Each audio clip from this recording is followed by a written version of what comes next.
My wife Maggie and I were sitting in the lounge of our friends Damon and Kelly's house. It was the monthly get-together for our group of friends. There were 4 total couples hanging out without our kids. Our circle of friends had always stayed the same.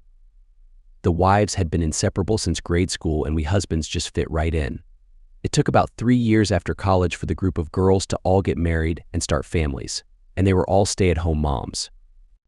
We all lived near each other in a quiet suburb west of Chicago. They called themselves the SSEHM's Club. We were the first to marry and the second couple to have children. Damon and Kelly had 2 children, first 5-year-old twins. Mark and Jill had a 3-year-old. We had 2, aged 5 and 4, and Steve and Robin had 1 4-year-old. Oddly, all of the kids were girls except our son Cody. There was nothing exceptional about any of us. Damon owns a bar club with a decent crowd on DJ nights. I'm a CPA. Mark is a manager in a grocery store chain, and Steve sells insurance. The wives were all attractive, wearing the trendy soccer mom look and all reasonably pretty, but Jill was stunning in college, and from what I heard from my wife, a bit wild. We were drinking Damon's Johnny Black. The ladies were enjoying whatever white wine ladies drank, and we were all having a good time. We guys were pretty close. Not as close as the ladies, but we had our guy time regularly. Usually it was on the golf course or in a darts league at Damon's bar. So as we sat in couples talking about our kids and their latest activities, Jill changed the subject and said, "I love being a responsible mom, but I miss going out dancing."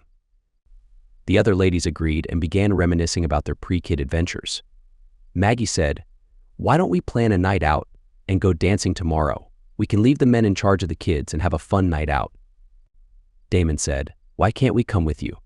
"Who are you going to dance with?" Kelly said. "Whoever wants to. We can let loose and have a great time, without husbands or kids to worry about weight," I said.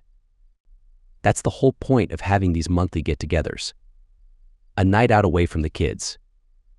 Now you want a night away from your husband too. Why? I don't need a break from you. Why do you need one from me? So you can go out and be hit on by some random guy. We all had already heard Damon's stories over the years of the crazy things that happen in his bar. We heard about confrontations between husbands and wives doing things they shouldn't be doing on the dance floor. Why would the ladies think we would let them get into those situations? Paul, it's not about getting hit on, it's about taking a break and having some fun for a few hours, Maggie said. Damon jumped in and said, "Fine, do it at my club. The drinks are on me, no way. So you can watch over us?" "Forget it," Maggie said abruptly. "Watch over you? What will you be doing that makes you worry about that?" I shouted. At that point, the night devolved into arguments and accusations. I wasn't the only one concerned about the motivation for it, and it became clear that they had already talked about it before the party. We were caught off guard, and I was frustrated. "All right, let's call it a night. We need to cool off. Things have gotten out of hand over a silly night out," I said. "Agreed," Damon said. "We have an early tea time at Cantini in the morning, boys." "It's not over," Jill said. "We're going out tomorrow night, and that's final." Her husband, Mark, said, "We'll see about that," and walked out the door. I was happy because he was directly behind me in the driveway, and I wanted to leave. "Let's go, Mags," whatever she said, and stormed out. I shrugged my shoulders and said goodnight to Damon and the rest. The ride home was silent as she sat with her arms folded like a sulking child. All she was missing was the pout, and her sulking could have rivaled my 5-year-old's. I couldn't shake my frustration with the situation. They clearly planned it all out and already decided on the night. I think we all trusted our wives, but on some level, we questioned why they felt the need to have a night away from us. It's not like we've been married for decades and our lives were dull. Maggie and I had plenty of adult nights out, and they were easy to come by since both sets of our kids' grandparents lived nearby and loved to take care of them. They even gave us opportunities to spend nights without kids. Did one or more of the ladies want to cheat? Did they want to flirt with and be approached by men who weren't their husbands on the dance floor? Why would they think we would be spying if they went to Damon's bar? What were they afraid of us seeing? As I pulled into the garage, she was practically out of the car before I even stopped.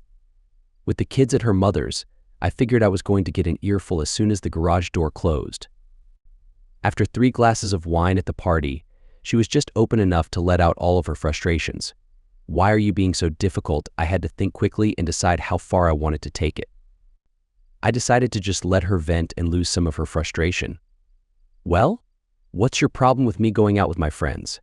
Do you feel like you own me? Do you think I want to do this to go out and have fun with someone else? Answer me. I sighed and calmly said, you tell me why it's so important to go out without your husbands. Why can't you dance with us and have fun together, as you said, with your husbands? Why risk getting uncomfortable or, God forbid, worse, when you can dance all you want with us there? You've heard Damon's warnings about safety. Can't you understand that we just worry about you? You have nothing to worry about. All we want to do is relax and have a good time. Then do it at Damon's bar where X can watch over you. We'd all feel better if that were the case, and you'll save money too. X is Xavier, one of Damon's weekend bouncers. He's a very tall and intimidating guy. I'll talk to the girls. Maybe we can find a compromise, she said. I'm sorry, I don't want to argue. We have the whole house to ourselves, so how about we make good use of it, she said with a flirtatious grin. We really had a good time together as we got close. The argument from the previous night was still on my mind, and I knew I would be discussing it in detail, over a game of golf and a case of non-alcoholic beverages, with my friends. I grabbed a case of refreshing drinks from my garage refrigerator, loaded my golfing equipment into the back of my SUV, and drove over to the golf course. Upon arriving at the parking lot, I noticed that the others had already secured golf carts, so I parked my vehicle beside theirs. Mark asked, "Hey Paul, give me some money and we'll be even for the round and the cart fee." He owed me $20 from the last game when I won the last 4 holes, and it cost $125 to play on this course. I took out a $100 bill and handed it to him, teasing, "I should keep this. We don't know how much you're going to lose to me today." Damon burst into laughter as I loaded my golf bag onto the cart and added, "Guys, grab some beverages. It should be cool enough to keep them in the bags without them getting too warm." Steve replied, "Oh man, Paul, we won't make it past the halfway point with only 6 each.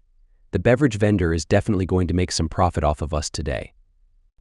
By the way, I brought the cigars and he handed me a couple of premium cigars with a mild Connecticut wrapper. I never understood his inclination to smoke high-quality cigars while playing golf. They were probably $8 each, not overly expensive. But it just seemed wasteful when they would inevitably end up on the ground, forgotten, or as I once witnessed, accidentally struck by a golf club while in someone's mouth. I once threw my putter after a missed putt and nearly hit Mark in the head. Oops. But then again, we were paying more than $100 just to play golf. Some people might consider that foolish as well. With everything in place, cigars lit, beverages opened, we made our way to the first hole. I shared a cart with Mark, and as we waited for our turn, he brought up the party and the surprising behavior of our wives. "Dude, I'm concerned about the ladies going out tonight without us. It's out of character for them, and honestly, Jill has been reminiscing about her wild college days a lot lately. Oh no." Yeah. She was on the phone last week talking about some amazing nights she had. She didn't realize I was already home and overheard her conversation, so she didn't hold back. It wasn't anything she hadn't shared with me before, but her confession that she misses that lifestyle surprised me. Wow. And now she wants to influence our wives in that direction, I remarked. I really believed she had moved past all of that and focused on her role as a mom, especially with little Sammy now. I never thought I'd have to worry about her being loyal. That's terrible.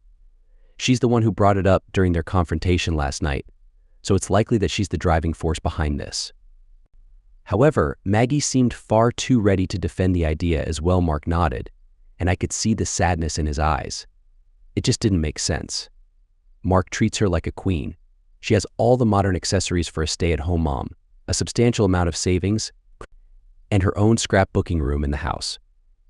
They have regular date nights, and we often babysit Sammy, so they have plenty of uninterrupted time together.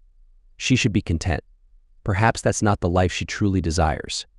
Maybe she never intended to be a mother in the first place. Could the carefree party girl she used to be still be a part of who she is? I've heard of postpartum depression, but she hasn't exhibited any signs of it, and my wife hasn't mentioned anything concerning regarding her behavior. But now, I must consider my own wife. Would she ever consider cheating on me? Does she know about Jill's desire to relive her past? I haven't noticed any strange behavior from her. She consistently shows her love for me. Sure, we've been interrupted by the kids awakening a few times, but that's just a part of being parents. Could she be yearning for someone different? Is my presence not enough for her? I have been blessed in that department, so she can't be searching for a partner with a larger physique. Maybe I'm simply overthinking everything. Maybe their girls' night out is completely innocent. They are allowed to have those, right? We stopped at the 9th hole for a break and grabbed some hot dogs. While we were eating, Damon said, "Guys, you realize that something is going on with our wives, don't you?" We all nodded in agreement. They were extremely confrontational last night about this dancing incident, and they seemed concerned about us finding out and refusing to come to my bar. It doesn't make sense to me. It's really bothering me. I agree, I chimed in. I spoke with Maggie, and she mentioned they might consider going to your bar as a compromise, but I wasn't entirely convinced. They have something specific planned, we just need to find out what it is. How about I ask Rick to follow them if they don't go to my bar, Damon suggested. Rick was a new bouncer at Damon's bar whom the ladies hadn't met yet. He possessed an equally imposing physical presence as X. All right, I like that idea. Would he intervene if things went too far with other guys? I inquired. Dude, I'm paying him to do whatever we ask him to do, Damon assured. Sounds good. Let's finish the back 9, and then we can devise a plan, Steve suggested while lighting another cigar. We completed our round of golf and found ourselves seated in Damon's bar, deep in conversation with Rick. So here's what we need: tail our wives wherever they go. Remain inconspicuous and observe their actions. If things become too inappropriate, document them with your phone and send me the evidence. Any form of physical contact, such as hugging and touching, should be recorded. If any of them attempt to leave with another person, intervene, Damon explained. In what way should I intervene? Rick inquired. Do you want me to physically restrain them? No, just follow them and continue recording. Then stop them and ask the particular lady if her husband would approve. At that point, show her the footage of her leaving with someone else. That should dissuade them from continuing. If she comes up with some excuse about needing a ride home, call an Uber for her. If the other person becomes physical, well, then that's their mistake. Rick smiled confidently and said, "Understood, boss. I'll take care of it for you. My wife's friend Kara cheated on her husband and got pregnant by a male entertainer. That unfaithful wealthy woman abandoned a great guy and decided to party as if she were single. I detest cheaters, guys. Why don't you come to my house with the kids tonight? They would love a sleepover, and if something happens at the club they go to, a couple of us can quickly retrieve the kids without worrying about them," Damon suggested. That's a great idea, Damon and I agreed. We'll touch base after our wives reveal their plans, and we'll coordinate from there. As I entered the house, Maggie swiftly grabbed her car keys and hurried past me. Heading to the store. "I'll be back soon. Hey, could you pick up some shaving cream, sweetheart?" I requested. She paused at the car door and said, "I'm not going to the grocery store. I'm going to the mall with the girls to find a dress for tonight." Why do you need a new dress for tonight? Are you trying to impress someone? Don't be ridiculous. I want to feel good about myself. Not just like a typical mom. You are a mom, and you're my wife. Don't forget that. I slammed the door shut and walked upstairs to check on the kids. They were sound asleep, so I took a shower and prepared some lunch. They eventually came downstairs and settled in front of the TV, engrossed in their favorite movie, Frozen 2.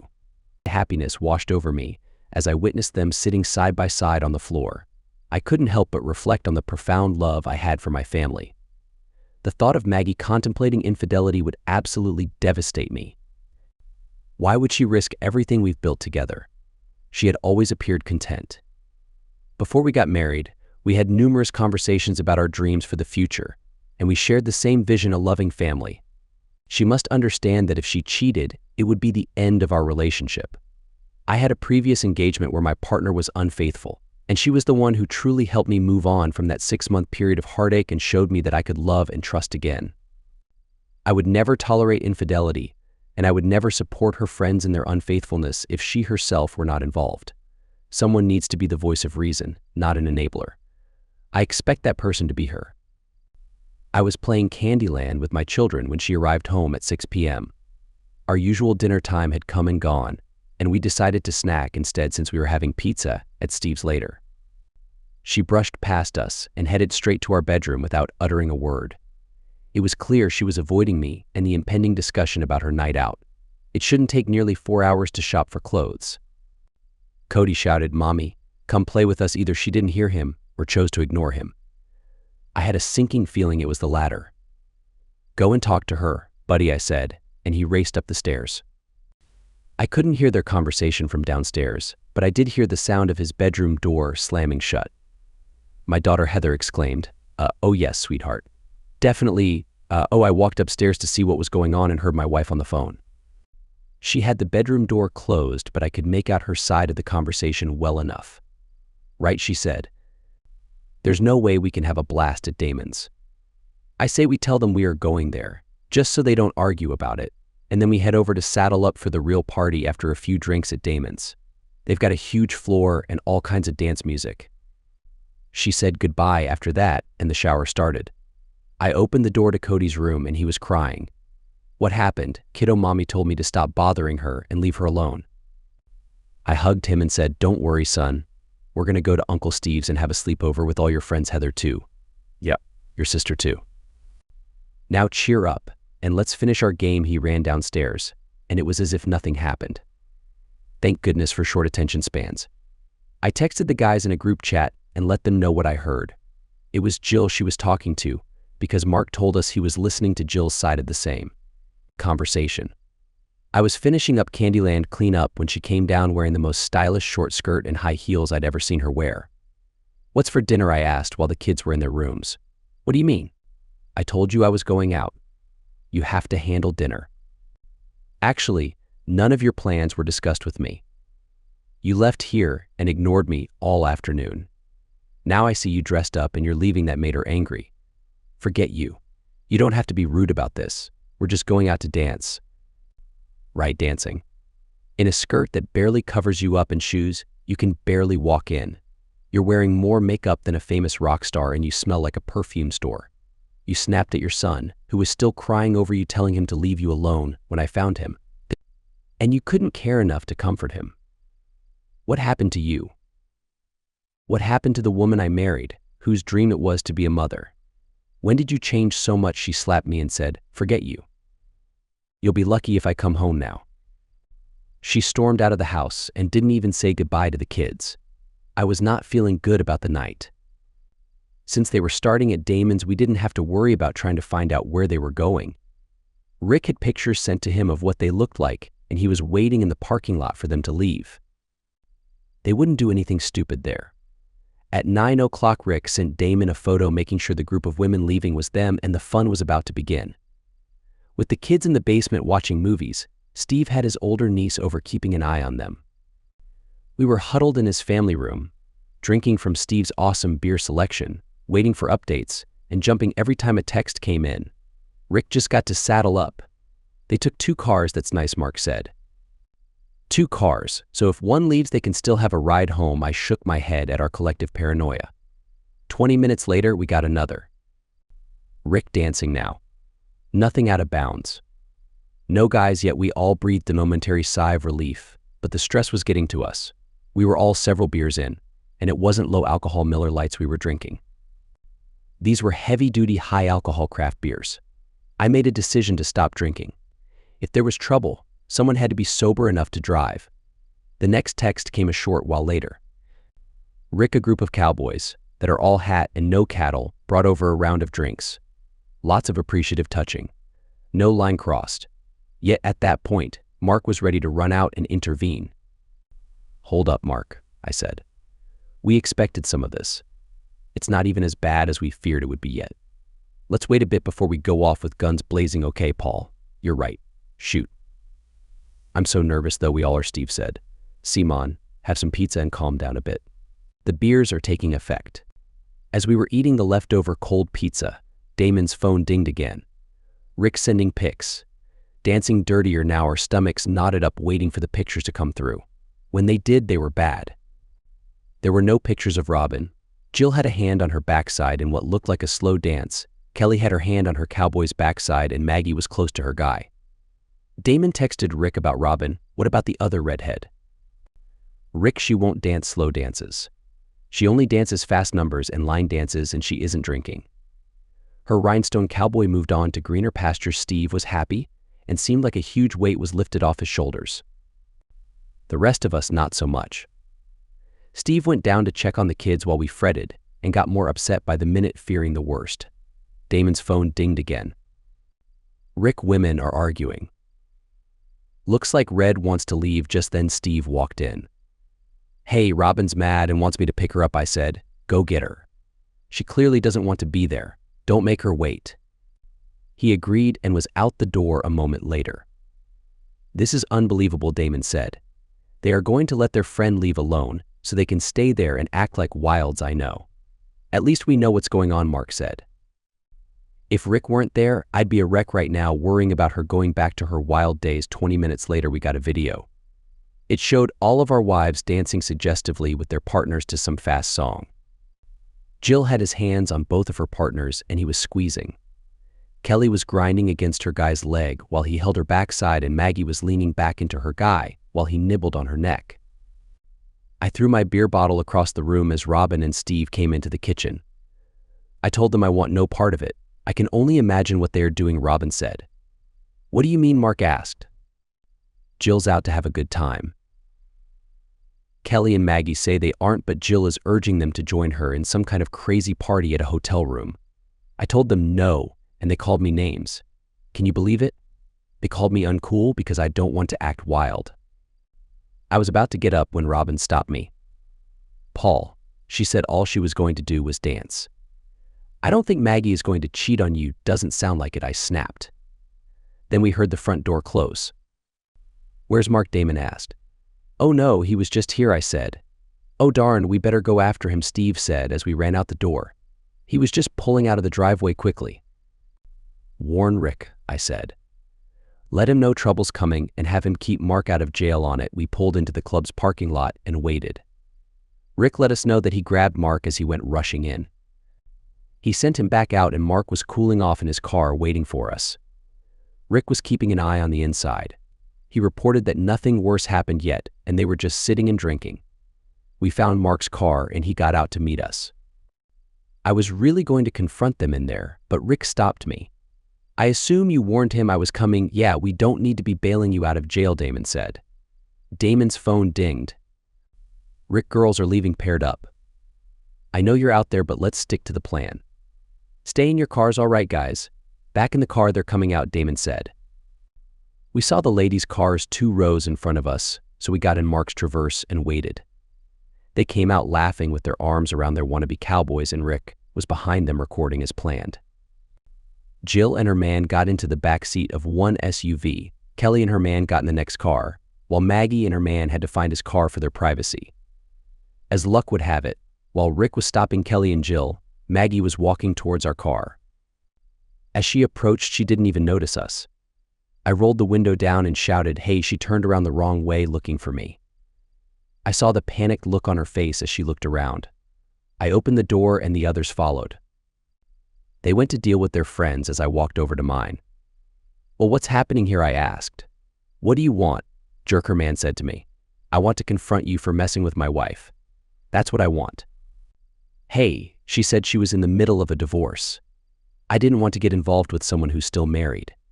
Too complicated, she started crying and leaned on the trunk of the car next to her, burying her face in her hands. Yeah, it seems like she was telling the truth. She is in the middle of a divorce now, I said, walking away. You can have her, but be careful, she doesn't seem to be committed to one person anymore. No, she screamed and grabbed my arm to stop me. She must have been really drunk because she ended up falling down. I looked at her crying on the ground and decided to take a photo with my phone. She looked up at me and asked, "What are you doing?" I looked at her with disgust and replied, "Every time you beg for my forgiveness and ask to come back, I will look at this picture of you drunk and sitting on the ground. I will remember this moment and recall that you were going to be with that jerk." The jerk walked over and said, "Why are you acting this way?" "We didn't do anything, give me her clothes," she cried even more as he helped her up and then reached into his pocket to hand me her clothes. I tossed them at her and spit on the ground. "Goodbye, you've betrayed me. Go home, change your clothes, pack your things, and go to your parents' house. I don't want them to see you looking like that. If you're still here tomorrow, I will show them the video of what happened tonight." "No, Paul, please." I wasn't going to do anything. He was just going to drive me home. "Jerk, is that true? Lie to me and my friend here will get involved, I said, pointing to Rick, who had just punched one of the guy's friends. No, we were planning to get to know each other better in my car. Maggie hit him and shouted, "You jerk. I never intended to be intimate with you." I shook my head and walked away to check on my friends. As I approached, 2 cowboys ran past me. I saw the 2 women arguing with their husbands. I looked at Rick and asked, "Did I miss all the action?" He laughed and replied, "Doesn't seem like it," nodding towards my wife stumbling over with her heels in one hand. It would have been comical if she wasn't my soon-to-be ex-wife. Before she could say anything, 2 police cars pulled up. Fortunately, the cowboys were leaving in their truck as the police arrived. "Is there a problem here, guys?" one of the officers asked. I walked over and explained, "Some guys were bothering our wives. We scared them away, so everything's fine now." He looked at me for a moment and asked, "Have you been drinking?" "No, we were at home when my wife called us for help because they had too much to drink. You know how it is with married women and their girls' nights out? Yeah, while they were waiting, they were harassed." We arrived just in time, and the jerks left as we got here. He checked our IDs and did the usual procedures. Meanwhile, our wives had calmed down and were huddled together by the cars while the 4 of us stood closer to the police car.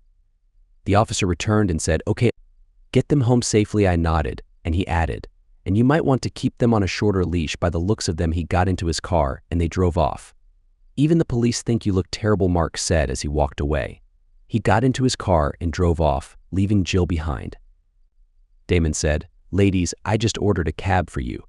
Go home, get your things together. We won't be there tonight. Sober up, and we'll address your betrayals in the morning." That caused Kelly and Maggie to cry again, but Jill looked angry. Damon said, "Leave us alone, Jill.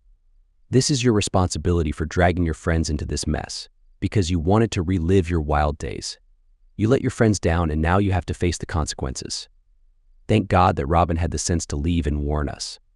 You ladies let her go home alone just so you could have a fun night with those jerks. Oh yeah, we know all about your plan for a motel party, so you better come up with a good explanation for that tomorrow." She backed away while Steve returned to get his truck. As he pulled up, the cab arrived and took our wives away. None of us responded to anything they said. Their begging and pleading wouldn't help them tonight.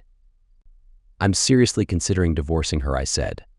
"I noticed that your wives were actually getting into the back seats with those jerks, but mine hadn't made it that far. I'm sure she had bad intentions though, considering she gave him her clothes." He nodded in agreement. "My main concern is our kids though. I can't become a part-time dad. It would devastate me. They're so young, and I don't know what to do. I just don't know." I woke up to the sound of the kids running around, excited to have friends over. Robin was making breakfast, and from the delicious smell, I could tell it was French toast and bacon. I also smelled the aroma of coffee, so I headed to the kitchen to grab a cup of much-needed coffee. I glanced at the clock and sighed. At least I had a few more hours before my wife, who was probably hungover, woke up. I hoped. I dreaded dealing with the chaos from the previous night as I turned on my phone. I noticed that I had 5 voicemails, 3 from her, 1 from Mark, and 1 from Dale, her dad. I listened to Mark's message first. He just wanted me to know that he went to a hotel and was all right. Dale's message informed me that my wife was safe with him. Turns out she didn't go home, she went straight to her dad's place. I could only imagine the conversation they had, given her state. I didn't bother listening to Maggie's voicemails. I tried to read the text from them, but they were so jumbled and incoherent that I deleted them. Steve and Damon entered the kitchen a few minutes later and sat at the counter on bar stools. Robin was the first to speak. "I'm so sorry, guys. I really tried to talk some sense into them." I said, "Don't worry about it, Robin. You're the only smart one for leaving. We had a guy in the bar watching the whole time," what she exclaimed. "You were spying on us. You jerks." "Quiet," Steve shouted. "How dare you be upset that we were worried and had someone keeping an eye on you? Do you have any idea what happened last night? We caught them leaving with guys, Robin." Jill and Kelly got into the back seat. She stood there in shock, just like the rest of us, at Steve's outburst. Thank goodness the kids didn't hear it. "You think you can act all righteous because you believe you didn't do anything wrong. Did you stop your friends when they were being touched and acting inappropriately? I didn't think so. It's fine to act promiscuous and be touched by strangers. But the line is crossed when they want to go to a motel. No way. The line should have been hands and lips on them by people other than their husband Steve. Save it. What do you think of your plan to ambush us, and then you're surprised that we didn't want you to go out alone? Last night played out exactly as we feared. Our marriages are in trouble, Robin, including ours, because of your support for their actions. Did you really think we wouldn't suspect something when you all fought about going to Damon's where you would be safe? I wonder what your true intentions were last night, and if you simply got cold feet about your plan for an orgy. Through tears, she said, "Steve, please. You have to believe me." I don't believe anything you say right now. I need some time alone. Steve got up and left us all sitting there, while Robin ran to her bedroom. Damon and I sat there with our mouths open in shock. "Wow, I didn't see that coming," Damon said. I shrugged and replied, "Let's finish making breakfast for the kids and get going. I have room in the Acadia, so I can take Mark's daughter. I'll drop her off at the hotel where he stayed last night." Okay, we finished making breakfast and gathered the kids. Robin had composed herself and joined us once again. As we were leaving, I asked her, "Are you going to be all right?" She hugged me tightly and whispered, "I hope so. I really hope so." Mark didn't answer when I called to meet up with him and drop off his daughter, so I drove to his house. I left a message asking him to meet me there. Jill answered the door and screamed, "What do you want, jerk?" Little Sammy started crying behind me, so I picked her up and walked back to my car. Jill followed, screaming at me to give her the child, and even started hitting me in the back. A neighbor witnessed the situation and called the police. They arrived as she continued to hit me, attempting to snatch Sammy out of my car. The commotion made my kids cry, so it was a complete disaster. The police instructed her to step away, and she started yelling at them, claiming I kidnapped her child. Naturally, they took her concerns seriously. One officer escorted Jill to the other side of my car to hear her side of the story, while the other officer stayed with me. I shared the entire story with him, from the events of the previous night to her screaming at me at the door. I explained that I was bringing Sammy back home, but Jill was in no condition to take care of her. After a few minutes, Mark arrived at the scene. He approached me and the officer, asking what was happening. After being verified by the officer, he confirmed that my version of events from the previous night was accurate. Mark also played the voicemail I left him, stating that I was going to drop Sammy off at their house and meet him there. Finally, the officer relaxed and was convinced that I posed no threat to anyone. He allowed Mark to take Sammy away, despite Jill's objections. Jill was like a banshee, pounding on Mark's car as he drove away, and even throwing a brick at the car. That led to her arrest. Wise decision on Mark's part to go to the police station and file a restraining order. The arrest report from Jill's outburst made it an easy process. I drove home to see if Maggie came back or if she was still at her dad's. I assumed she was still asleep, considering I hadn't received any calls from her. I brought the kids inside and settled them in front of the TV with a snack. Then, I walked into the kitchen to call Dale. "Jesus, Paul, what happened last night?" "Maggie came back here completely drunk and dressed inappropriately. She said you kicked her out and she hadn't even done anything. She passed out before I could get any more information from her, and she's still sleeping like a log. We're extremely worried." "Dale, she and her foolish friends went out dancing in that state. Let's just say I caught her walking towards a car with another man. Oh my God. Yeah, well, it didn't go too far, but only because I intervened. She was going out to do things a wife shouldn't do." "I'm sorry, Paul. What happens now, I don't know, Dale. Can I forgive her for planning to betray me, and only because of my intervention? Did it not happen, Paul? You know I care about you, but she's my child. I want you to try and forgive her. At least consider it for the kids' sake. Dale, you don't even know the half of it. Even the events leading up to it show she had no respect for our marriage or our family. I need some time to think about this. You're right about the kids, though. That's my priority. Would it be okay if I come over to pick up her car from the club she was at? Sure, son. Come on by. Katja would love to see her grandbabies if you want to leave them. Sounds like a plan." As we drove to the club, I explained the whole story to Dale. He was rightfully surprised, but still encouraged me to forgive her. Just as we were pulling into the parking lot, my phone rang. It was Maggie. I ignored it and Dale frowned. "You can't avoid her, son.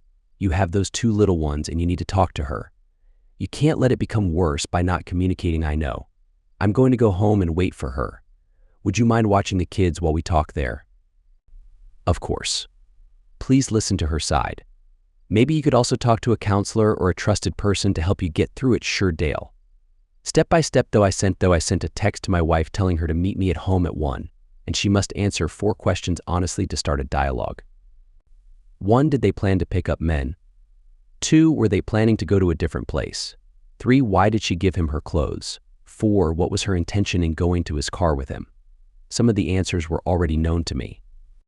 However, there were some lies from her that night in the heat of the moment. I would be able to tell if she lied to me. Her right eye has a small twitch when she's lying. I've always been able to catch her, even in small fibs. That's probably why she avoided discussing her plans before they went out. She knows I'm aware of her nervous tic. Maggie's parents, Dale and Katja, had a wonderful marriage. They were high school sweethearts who married shortly after graduation. When I met Maggie's parents, I was surprised by how affectionate they were with each other. Hugging, hand-holding, patting each other's backside, it was almost too much for me. They always sat close to each other, and if there was only one seat available, Dale would stand close to Katja. When I asked Dale for his blessing to marry Maggie, we had a long discussion about how to maintain a happy marriage in the long run, even after the initial excitement fades away. He explained, "Paul, marriage is never a smooth or straight path. Sometimes there are bumps or potholes on the road, and you'll have to navigate through it. The key is to make sure you take care of your relationship, just like you maintain a car. That means dealing with small problems and doing regular checkups and maintenance to ensure that your relationship stays strong. It's not just about remembering anniversaries or birthdays, it's about making time for each other. Show affection, be caring, and do little things to make your partner happy. Even the small gestures matter in the long run. If you put effort into maintaining your relationship, you'll have a fulfilling and lasting marriage." I remembered that conversation and the many others we've had over the years. I thought we had the same kind of love as Maggie's parents. We might not be as touchy-feely, but we put in the effort to keep our marriage strong. I always felt secure in the stability of our marriage and believed in her faithfulness. It was unimaginable to me, until that night, that she would ever betray our marriage. Did I miss any warning signs? Was I neglecting the small things that keep a marriage healthy? I needed some time to reflect. At 1 o'clock, she came home looking upset. Her eyes were still red and puffy, indicating that she had been crying. "Paul," she said, "go freshen up." "I don't want to see you dressed like that," I answered sternly. There was no real reason for me to ask her to change. Was it because I didn't want to look at her in that state, or did I simply need more time to think? I turned my attention back to the TV and realized that I had been watching the kids' movie without even noticing. My mind was preoccupied with thoughts. Half an hour later, she came downstairs after taking a shower. She was wearing a pair of yoga pants and a t-shirt that I knew always caught my attention. We had shared some moments in the past when she wore those pants. Part of me thought she wasn't just dressed for comfort, but trying to provoke me. It didn't work. "Paul," she said. "Honey, I interrupted. "I asked you to have answers to 4 questions ready before we talk. Can you answer them?" "Yes." Well, she sighed and said, "I swear, I didn't go out with the intention of hooking up with anyone." I remained silent as she waited for me to respond. I focused on studying her eyes for any twitch, but for a moment, I got distracted by the playful flip of her hair and the way she bit her lip. I loved her so much. She was making it difficult for me, and I don't think it was intentional. Without the kids around, I should have already embraced her passionately. But despite all that, I couldn't ignore the fact that she didn't fully answer the question. I wanted to know about the group's intentions, but I let her continue. "I was never planning to go to a motel with Jill. That was her idea. I swear I had no intention of going. I was only going to walk that guy back to his car and then Uber home. I'm sorry for lying about it last night. I don't know why I said he was giving me a ride.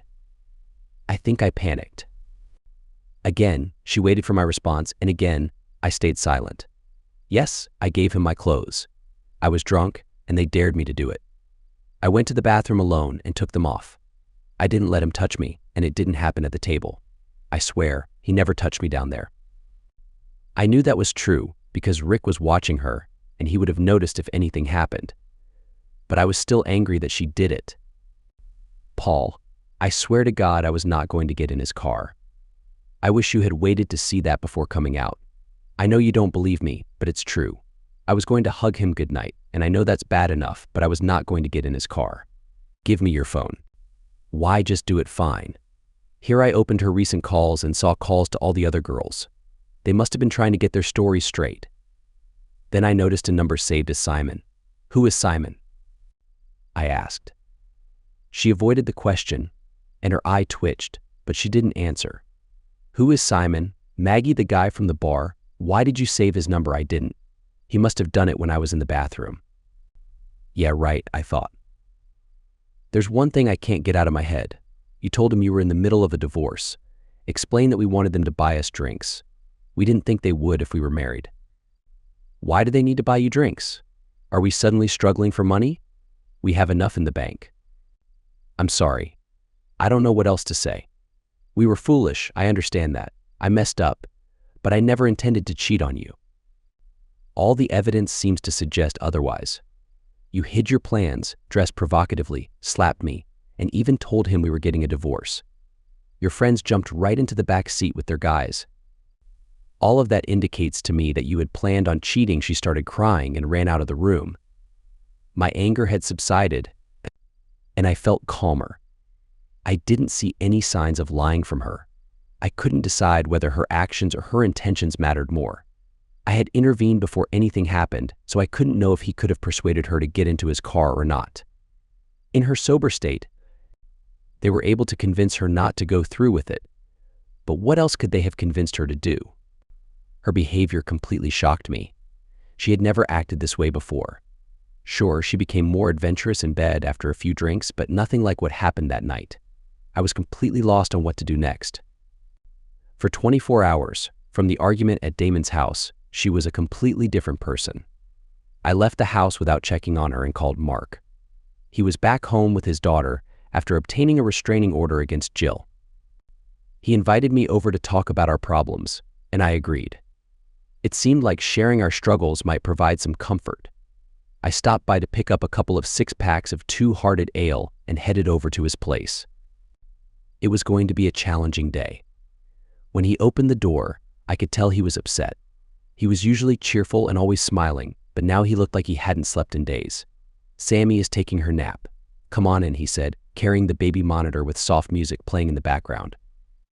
Have you talked to Maggie? He asked. Yeah. She claimed she wasn't going to get in that guy's car, but I'm not sure if I believe her. Even if I do believe her, I can't say for certain he couldn't have persuaded her. I really don't know what I'm going to do yet. What happened with Jill? He told me about her arrest and the restraining order and mentioned his appointment with a lawyer on Tuesday.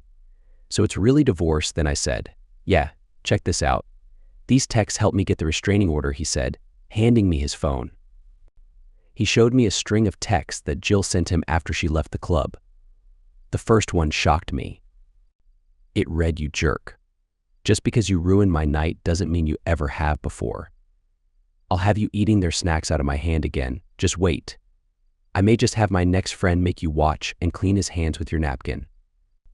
Oh my gosh, I said as I kept scrolling. Most of them were her calling him names, and one was her threatening him with taking Sammy and leaving him, but the last one sent at 1 a.m. said, "Get a DNA test, jerk." I looked at him. He was sad and shook his head. She left her phone here this morning, he continued. There are a bunch of texts from a couple other guys with them exchanging pictures and stuff. So yeah, we're done. I sent screenshots of them to my email before she came back with the police escort to get some of her things. She can go away as far as I'm concerned. I'm hoping I can get custody of Sammy, though. I really think Jill's mentally unstable. She certainly seemed like it when she was angry at me this morning. Sorry about that. I was getting out of the shower when you called. I figured we'd arrive at the same time, so I didn't call you back. I left right away when I saw your message. It's okay, buddy. What are you going to do, Paul? My main focus is the kids. I don't want to be a part-time dad. You at least have a chance to get custody. I don't have anything like that. I guess I have to figure out if I can get past what she did or not. As much as I want to stay with my kids, I don't want to live like roommates with her either. That's tough, man. Yeah, it's tough. Just then Sammy woke up, so that ended the discussion of our problems for a while. It didn't stop me from drinking, though. Mark stopped after a couple, but why should I stop? After who knows how many more sodas, Mark drove me home. Maggie's car was in the driveway when we pulled in. I frowned at the thought of dealing with her again as I stumbled out of the car. I said goodbye to Mark as Sammy giggled and called me a silly talker. I walked through the front door and smelled something cooking. I closed the door and went up to my bedroom, wanting to avoid Maggie. I guess I wasn't quiet enough because she was sitting on the bed when I left the bathroom. What is going to happen now, Paul? I'm so sorry for all of this. I looked at her but had no answer to give her. I said, I don't know, but I think you should stay with your parents until we figure it out. She started crying and said, don't you love me anymore? If I didn't love you, you would already be gone. Look, I'm going to take a few days off.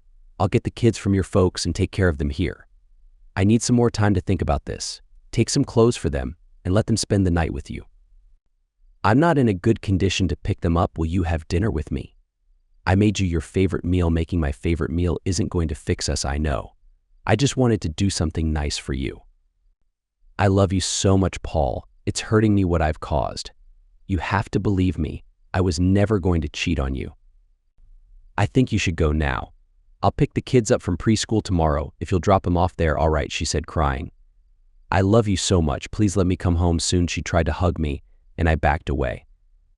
She turned and walked out of the room while I stood there and wondered if I should just let her stay, but I didn't stop her. I woke up the next morning, which was Monday, and resolved myself to make a decision one way or another by Wednesday. I figured stalling wasn't going to help in any way. After talking with my boss, I was given the week off. He'd been bugging me to take my stored-up vacation time for a while, so he was fine. I made an appointment with an attorney for the coming Wednesday to see what I was dealing with if I chose the divorce route. I hoped it wasn't as bad as my internet research looked like it would be. I also sent a group text to the guys to see if anyone did the same thing I did by taking some time off. It turned out all of the guys had taken at least the day off, so I suggested that we all get together. Steve had Robin at home, so we all decided to meet there. Robin could watch any kids that weren't in daycare or with their mother. Steve and Robin made peace when he calmed down. I was glad about that because we knew that she didn't act inappropriately, like the other wives did that night. I didn't think she should be punished as much as the others. Damon had asked Kelly to stay at her parents' for a few days, and she did. He hadn't made any decisions yet at that point either. Mark was still moving forward with his divorce plan. The utter disrespect that Jill had shown him was too much to overcome. No one blamed him for that decision. He had proof of her infidelity from her phone. As we sat around the kitchen table talking, Damon and Steve agreed with Mark that I should try to make it work with Maggie. They all felt that she hadn't done anything yet, but it was undecided whether she would have. If I were honest with myself, I would have realized that I was already leaning that way. I still planned on seeing the attorney, though, just to be thorough. Damon had a different issue. Kelly was in the back seat with her friend, and there's no excuse for that. Even if she wouldn't have done anything with the person, something was sure going to happen. Damon was just as unsure about what to do as I was. If we didn't have the kids, our wives would already have been in trouble along with Jill. We just couldn't make a quick emotional decision like that. Families were at stake. The more I thought about it, I came to realize the fallout of divorce would be too impactful. The wives may have to get jobs. Financial support would be ridiculous. We would have an additional housing payment, and the wives would almost certainly get primary custody. As bad as I felt about it, Damon had it worse because Kelly went one step farther than Maggie had the chance to. I regretted stopping her that night. I wish I would have let her complete whatever action she was going to take with that person. I would at least have more of an idea of what her intentions were. But what kind of man doesn't stop her in that situation? I picked the kids up from preschool, and they were their usually talkative selves. That made my mood better as the afternoon wore on, and I thought less about Maggie. Around dinner time, Dale called, and after some small talk asked, Paul, how about we bring over a couple of pizzas and see if we can help you along to a resolution, Dale? You and Katja are welcome to come over, but I'm not going to see or talk to Maggie today. Paul, you can't avoid her. I'm not avoiding. I simply need time to think about my options and what I'm going to do. If you want to come by and pitch for her side, I have no problem talking with you, just not Maggie. Okay, Paul, we will see you in an hour. If I didn't like her parents so much, I would have told him to go away. Since I was already leaning towards giving her a second chance, I figured I'd talk with them. It wouldn't hurt anything. We ate pizza and talked about the kids' day until bedtime. It was a tough conversation having to explain to them why their mom wasn't home to tuck them in. Katja being there helped, and I was thankful for her. After putting the kids down and reading their story, it was time for the serious talk to start. Katja led, saying, "Paul, where do you stand right now? Is there a chance for you two to stay together?" There was always a chance. My problem is balancing her intentions with what I know and saw. She maintains that nothing was going to happen with the person, and that's fine, but she told him she was in the middle of a divorce. Katja gasped. She said it was so he would buy her drinks. We aren't hurting for money. There's no need for people to be buying her drinks. She also gave him her clothes. Oh my gosh, she said. Dale hung his head. I had told Dale the whole story. I guess he didn't tell her. I don't blame him. It's bad enough he knew what happened. Paul, I don't know what to say to that, she said barely audibly. I know. It's terrible. She said it was because she dared to do it and was too intoxicated to make a good decision. Who dares someone to take their clothes off in a bar if you're not trying to get in with them? And who gives them to him if she wasn't going to let him? That's not how a wife and mother is supposed to act. What am I supposed to do knowing all of that? On top of all that, it was planned ahead to be a wild night for at least her friend Jill, and maybe all of them. We asked them to go to Damon's bar so we knew they would be safe. They said no, that they didn't want us spying on them. Does that sound like it was going to be an innocent night out? Not to me. That's why we had them followed. Thank goodness you did, Dale added. Yeah, well, Mark and Jill are going through a separation. Damon and Kelly probably are too. It would be definitely if Damon didn't have kids to think about. The only safe couple out of all of us are Steve and Robin. And that's because she left when they started crossing lines. They were even up in the air because Steve hated that Robin didn't try to stop their behavior. What about counseling, Dale said. Oh, that has to happen at a minimum if I decide to give her a chance. No doubt about it. Something led her to make this awful decision of going out with her friends, knowing that Jill fully planned on picking up a man. She should have been the voice of reason and stopped it, not gone on encouraging it. They nodded in agreement. I noticed they were also holding hands so tightly it was as if they were afraid to let go. God, I wish Maggie loved me that much. Dale asked, "What's next, Paul?" I'm seeing a lawyer on Wednesday. I gave myself a timeline for making a decision after that meeting. We really hope it doesn't come down to that, son. We hate seeing our family being torn apart by this. Don't forget we're collateral damage in your decision. We love you as a son, I know. I love you too. I'm sorry you have to go through this. There really wasn't much to say after that. They made their goodbyes and I made my way into the bottle of Glenfiddich. Tuesday night, I had a knock on the door. Dale was delivering me a letter that Maggie had written. I don't know why she felt she had to write me a letter. I would have taken her call. I just didn't want to be around her. The letter didn't say anything that she hadn't already said. I got the feeling she just wanted to tell me that she loved me over and over again. As if somehow it being in writing would be more believable. I met with the lawyer for no reason other than to see how difficult it would be if we go our separate ways. No proof of wrongdoing, stay-at-home parent, financial support, shared custody, and if our children went to college, I'd have financial responsibility for 17 years. The guy actually looked me in the eyes and said, "Find a way to get past it. Nothing actually happened, and it's less costly to work things out." I decided that I was going to ask her to come home. I had no idea what was going to happen or how it was going to work, but I knew if we could be fixed, it wouldn't happen if we were living apart. I texted her and told her, "You can come home now, but you have to answer one question. How can I ever trust you again?" I hoped she could tell me, because I couldn't think of how I could trust her going forward. I knew there was no future for us if there was no trust. When I put the kids to bed, I still hadn't gotten a response. The kids were pretty upset that she still wasn't home, and I had no convincing answer to give them as to why. After reading them a story, they cried themselves to sleep. I was getting angrier by the minute, so I called her parents' landline. I got no answer. I called her cell and got no answer. I called Dale's cell and I got no answer. I called all 3 numbers and sent a text every 15 minutes for over an hour. It was almost 10 o'clock and I started to worry. I called Robin and asked her to come watch the kids so I could drive over and see what was going on at that house. I was freaked out because someone should have answered one of the phones at that time of night. Robin pulled into my driveway and I met her at the door. "Anything yet, Paul?" "No, thank you for coming so quickly.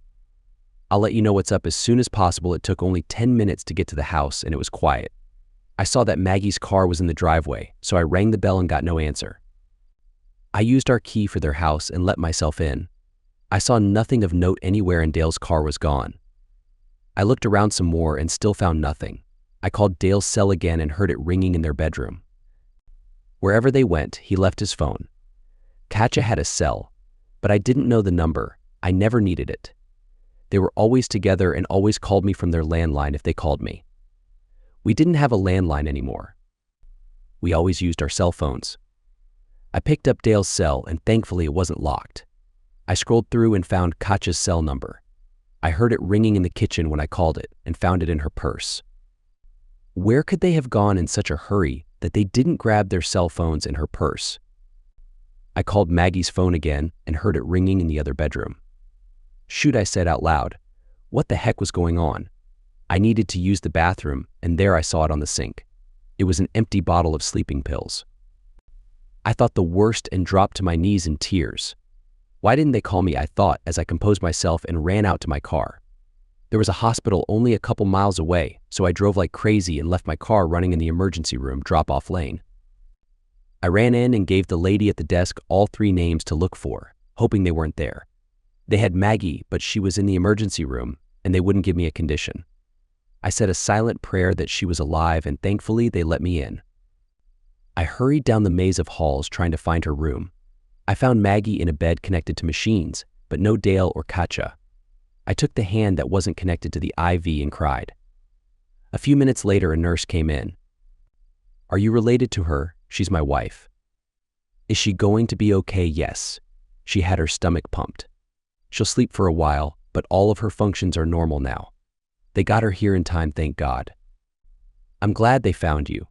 Her parents were frantic about it once everything calmed down and they realized that they didn't call you and they didn't have their cell phones.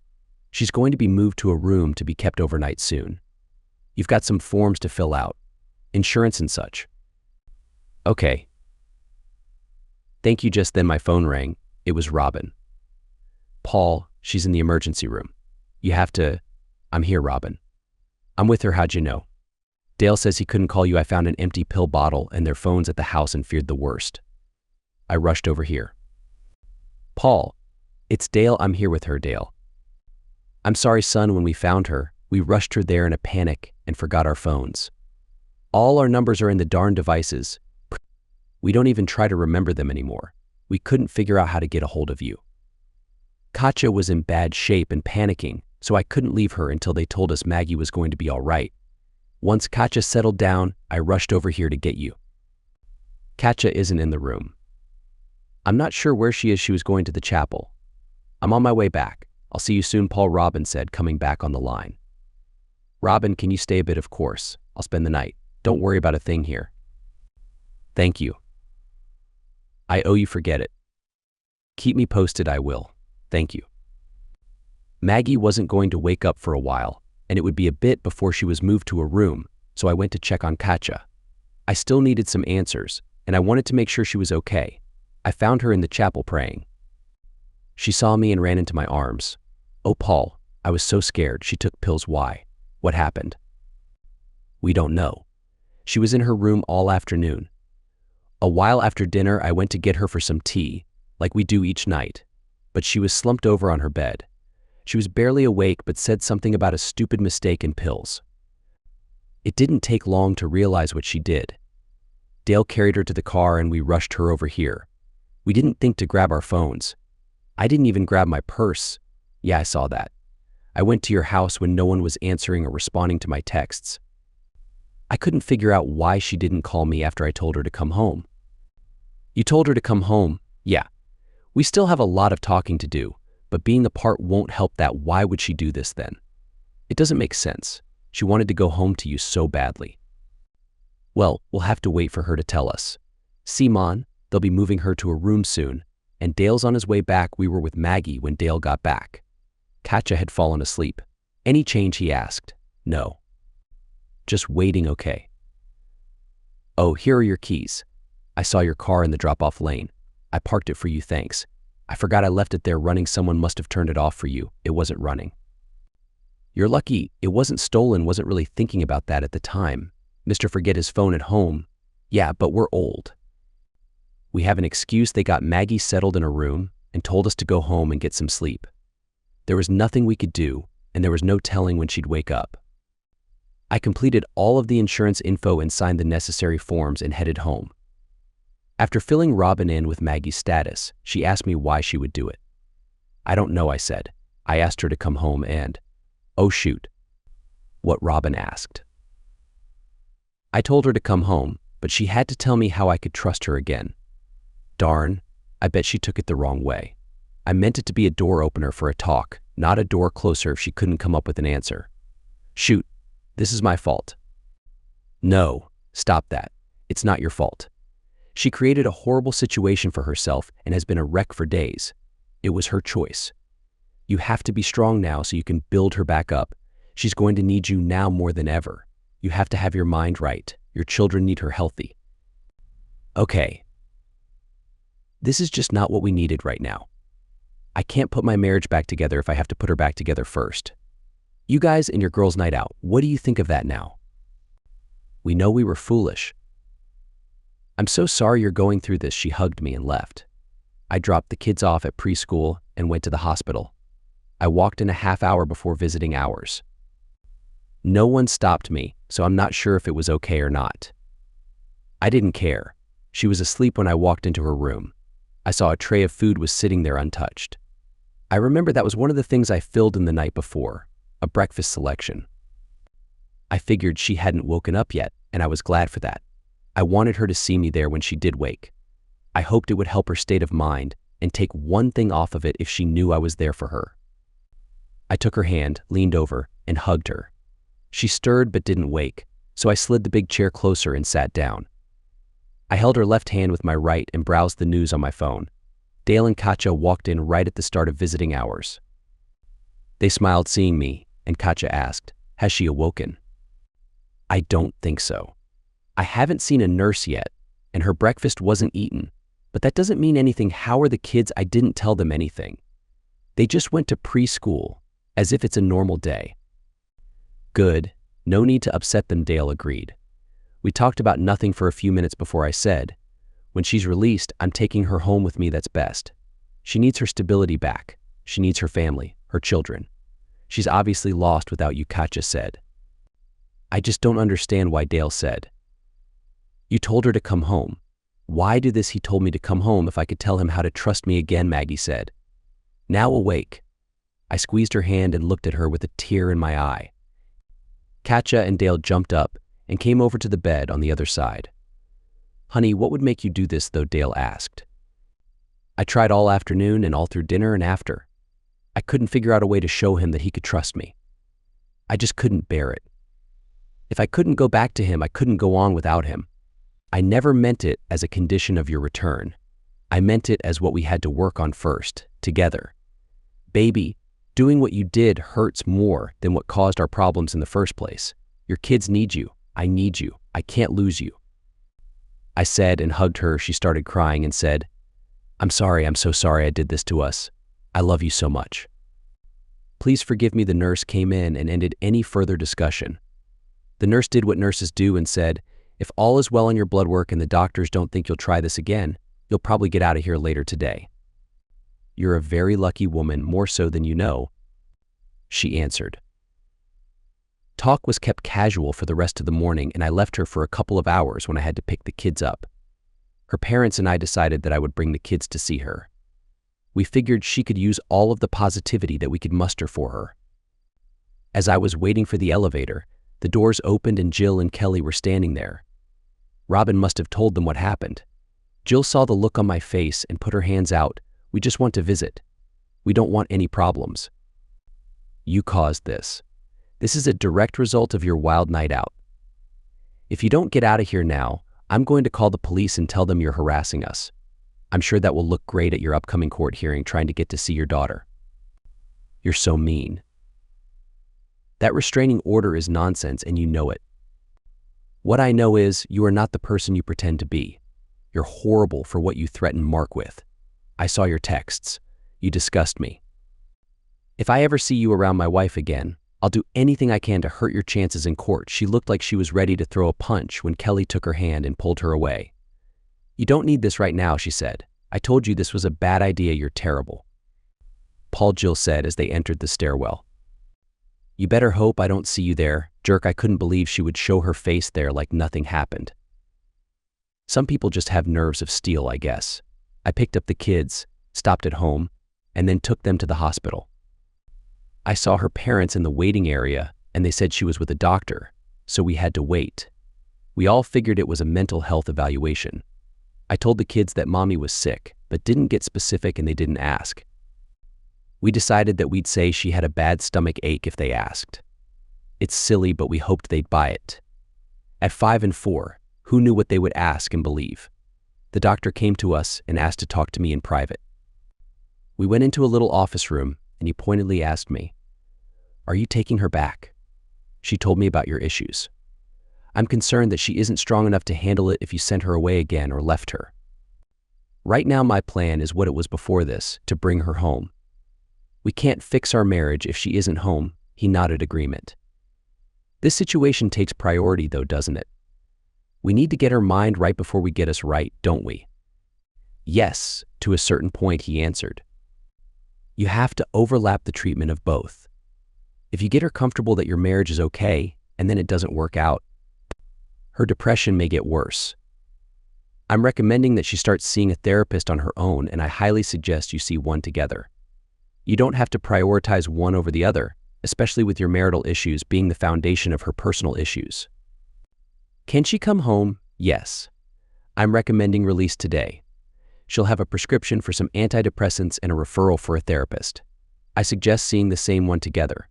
It will make it easier for her treatment and yours as a couple. Okay. Thank you. We brought her home and surprised her with a big welcome home banner that the kids and I made before we went to the hospital. Dale and Katja came by after a while and brought all of her stuff home. We ate dinner together with two very excited children, happy to have their mother home. She was only gone for less than a week, but it seemed like forever. Once the kids were down and her parents gone, I was straightening up the kitchen when she came up and hugged me from behind. I didn't hear her crying, but my shirt was wet from her tears. I love you so much, Paul. Please tell me you still love me. I turned and pulled her into a hug. I said, I never stopped loving you. I just can't handle what you did to me, to our marriage. You were not acting like a wife, and it was all pre-planned. You knew what Jill was going to do and you supported it. You should have stopped her, not joined her. Paul, you have to believe me, I was never going to betray you. I was never going to break our vows. I backed away and said, see? That right there is your problem. You don't see what you did up to the point I stopped you as betrayal and breaking our vows. I do. Where was the respect for me when you avoided me all day Saturday so we couldn't talk? Where was your respect for me when you slapped me and implied you were going home with a man for calling you out on your ridiculous dress? Where was your honor for me when you were getting felt up and hugged on the dance floor by a man you told we were getting a divorce? How were you cherishing me by giving some other man your clothes? Where was your love for me when you walked out to his car drunk out of your mind? She sobbed but didn't speak. We have a fundamental difference of opinion about how a wife should act. Let alone a mother of two small children. I'm sorry. I admit that I didn't act like a good wife and mother. I let Jill get me excited about going out and letting go for a night. She even helped pick out the dress. Yeah, that figures. Did you know that Jill was cheating on Mark? I had suspicions. She confirmed it that night at the bar. You know, she lost control on Mark. He had to get a restraining order. I've spoken with all of the girls. I'm up to date with them. That restraining order is nonsense though. She's not a danger to them. You know that? No, you're wrong. I was there when she started screaming at me when all I was doing was dropping Sammy off. She attacked me. I watched her attack Mark's car and throw brick pavers at it. I was there when she was arrested. I didn't know. Yeah? Did you know that she sent him harassing texts and threatened to have her lovers restrain him and make him watch, to make him clean their privates with his tongue? I saw them. Jill is a monster that needs help. I had no idea. I'm sorry. She made it sound like he was treating her unfairly. No. That divorce is going to get messy. I hope this will be enough to cut her influence out of your life. She caused all of our problems. I wouldn't even let her see you at the hospital. I know. She called me. I appreciate that, by the way. I didn't want to see her. Believe it or not, I am upset with her and don't want to be around her. I can't believe that she convinced Kelly to go to the motel with them. Oh, that's new info. She sighed and said, I'm not going to lie for anyone. They were going to warm up their boyfriends with a treat in the car. Then they were going to get a room. That's why I wasn't in Jill's car with my boyfriend. I wasn't going to do all of that, and I certainly wasn't going to a motel. I have to tell Damon, I know. She's not admitting anything, and they are on thin ice. I'm afraid their marriage won't survive, we'll see, but that's up to them. We have our own problems to deal with. I was in the bedroom getting ready for bed when she walked into the room. Paul, can we sleep together? Like right next to each other? Yes, you can sleep in our bed. But I'm not sure I'm ready for anything beyond that. Okay, I just want to be close to you. I've missed you so much. I nodded, and we lay down to go to sleep. I woke up in the morning when she started having a conversation. It felt really good, and I was going to let her finish. But then my mind flooded with thoughts of the past, and I sat up. Paul, please don't say anything. I needed to do that for you. I love you so much, and I regret making you doubt that. I sighed and pulled her into a hug. I love you too. I know you love me, but you didn't act like it. A moment isn't going to solve everything. We have a lot of work to do. More moments certainly won't hurt, though, I said as I laughed and she playfully hit me with a pillow. It took a few months of emotional counseling to get back to where we were before, but we made it. I don't see her ever doing something like that again. If she was going to harm herself over thinking she lost me the first time, I can't see it happening again. Her individual therapy sessions showed her that she depended too much on Jill and her influence. She got almost addicted to Jill's stories of engaging in exciting activities. When Jill embraced that lifestyle again, Maggie craved a taste of it. But she has since cut Jill out of her life completely and feels satisfied with her decision. Mark and Jill got divorced. Jill lost primary custody of their children, but was given regular visitation. Her parents even insisted that she undergo therapy. When Mark told them the whole story of what she had done to break up their family, her wealthy father threatened to cut her off financially. Hopefully, she can recover and get better. Damon and Kelly stayed together. Damon couldn't bear to be away from his little girls. I don't think he's completely happy, but he's putting on a brave face and keeping a close eye on Kelly. She has also severed all ties with Jill. After many months of Damon pleading with me, I stopped criticizing Kelly and Maggie's friendship. I feel sorry for Damon and can't help but think he might move on once his daughters are older. Steve and Robin remained in their marriage as well. Of course, it was easier for them since Robin didn't engage in any inappropriate behavior with other people. She refuses to go out without Steve, which I think is excessive, but it's their marriage. The ladies still have their stay-at-home moms club and welcomed a new member, Hannah Davis, who recently moved to the neighborhood. She fit right in with the wives, but her husband Ryan doesn't share the same interests like golfing, smoking cigars, or drinking fancy beers. We're trying to introduce him to new hobbies, though. He's a fantastic dart player, and he feels right at home on our team.